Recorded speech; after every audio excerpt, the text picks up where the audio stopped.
Entre croyances païennes et chrétiennes, entre célébration et tradition, tout au long des temps, la période de ce début novembre est posée ou perçue comme l'entrée dans la période sombre, froide, mystérieuse de l'année. C'est aussi le temps du Nouvel An celtique, pour qui cette période est la plus importante du calendrier. Pourquoi donc ? Parce qu'ils ont cette connaissance que c'est avec le mystère, le silence, la fin, que peut s'en venir un nouveau commencement. Que c'est dans la terre à ce moment-là que la graine s'active à s'enraciner pour traverser. Savoir que la nuit précède le jour, c'est comme dire que la mort précède la vie. C'est aussi apprendre à commencer par respirer pour laisser venir le nouveau souffle. Mais vous avez sans doute remarqué combien nous aspirons toujours à vouloir d'abord remplir, prendre, plutôt que laisser partir et vider. Alors que la fête de la Toussaint et des défunts va venir en ce début novembre, pouvons-nous, nous aussi, voir de cette façon-là, c'est-à-dire de cette façon qui consiste à savoir que la nuit précède le jour, que l'ombre précède la lumière. L'automne nous plonge de fait dans la fin de l'été, avec un esprit de commencement, là où commence en fait l'année scolaire et l'année sociale. Tout dans le monde n'est en fait qu'une métaphore permanente et renouvelée de ce lien entre ce qui s'achève et ce qui commence, c'est-à-dire toujours et seulement la mort et la vie, mourir et vivre. Même la période actuelle est une invitation grandeur mondiale à aller se questionner sur la peur de mourir et le désir de vivre. Chacun faisant ses propres choix dans ce qu'il appelle son espace de liberté ou son espace de contrainte. Mais finalement, nous sommes tous pris dans la même histoire, simplement, la lecture se fait dans un sens ou dans l'autre sens. Finalement, est-ce qu'il y a une recette, une réponse à cette éternelle question de ce lien entre la mort et la vie ? Et s'il existait juste une façon de traverser, c'est-à-dire de vivre ? Pleurer quand c'est triste et rire quand c'est joyeux.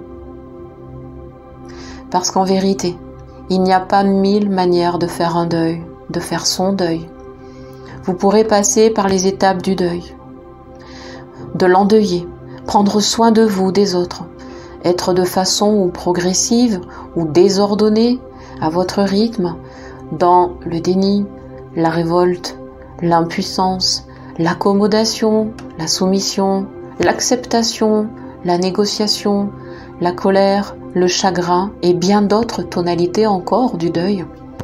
Il conviendra toujours de laisser vivre la peine à en pleurer et de laisser ainsi venir le nouveau à en vivre à nouveau. À vrai dire, cette Toussaint est cette année spéciale pour nous, pour tous, car nous sommes tous en deuil de la vie d'avant, de quelqu'un, d'un état, d'une situation, d'un moyen, d'un projet, d'un avenir qu'on voyait comme ça et vraiment pas comme il se dessine. Nous sommes en deuil d'illusion, en perte d'innocence, en deuil de lien. Cet état de deuil est un fait, mais son processus est aussi cet état ressource où aller puiser le sens, l'essentiel, pour se relever et se permettre de choisir d'avancer, en dépit de tout et grâce à tout. Est-ce que pour autant il y aura des moments tristes encore ? Oui. Mais est-ce que ça nous empêche de vivre ? Non. Parce que dès lors qu'il y a acceptation de simplement vivre les émotions et ne pas lutter, il y a déjà libération.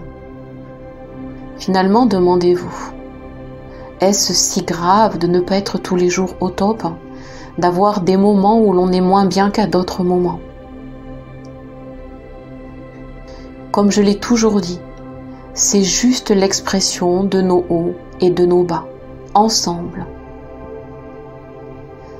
C'est la vie qui se fait et nous fait. Quand vous acceptez ces variations, elle n'a plus lieu de vous défaire. Vous n'avez plus de raison de la maudire ni de lutter. Vous êtes comme ce roseau, souple, qui plie certes, mais qui ne vient ni résister, ni se rompre. Car il a appris à être ce qu'il est, simplement ce qu'il est, sans chercher ni à se changer, ni à s'améliorer, ni à faire l'expérience d'autre chose, ni à être autre chose autrement. Il est ce qu'il est, comme il est. Et Dieu que ça simplifie les choses. Alors, si la période qui s'en vient en ce début novembre est pour vous sensible, faites-vous ce cadeau de sentir ce que vous sentez. Honorez vos émotions. Si le cœur n'est pas à la fête, c'est ok. Accueillez-vous dans votre peine, les manques, l'absence, l'inconnu. Parce que novembre ne dure qu'un temps. Parce que de façon certaine, une autre énergie va venir après. Parce que la vie est comme l'inspiration. Vous pouvez tenir à distance la vie, vous retenir de respirer, bloquer le souffle, l'enfermer, vous enfermer, vous sentir vide, vidé. Mais toujours l'inspire revient. La vie vous trouve. Elle revient vous traverser et vous redonner vie. Elle redonne vie à la vie. Et si vous sentez que vous avez besoin d'un petit boost naturel, d'un petit coup de main pour traverser peut-être de façon plus légère et sereine cette période, alors vous avez un lien d'accès à une vidéo, une méthode de libération émotionnelle tirée des méthodes PIT, où je vous accueille, une séance qui reprend les étapes du deuil, en alternant des respirations, pour aider à accueillir, à traverser, avec plus de sérénité, à revenir à un état plus simple à vivre pour vous. Dans tous les cas, moi je vous souhaite une belle période, dans la joie comme dans la peine, en tout cas dans le vrai de ce qui vous traverse, simplement. À bientôt.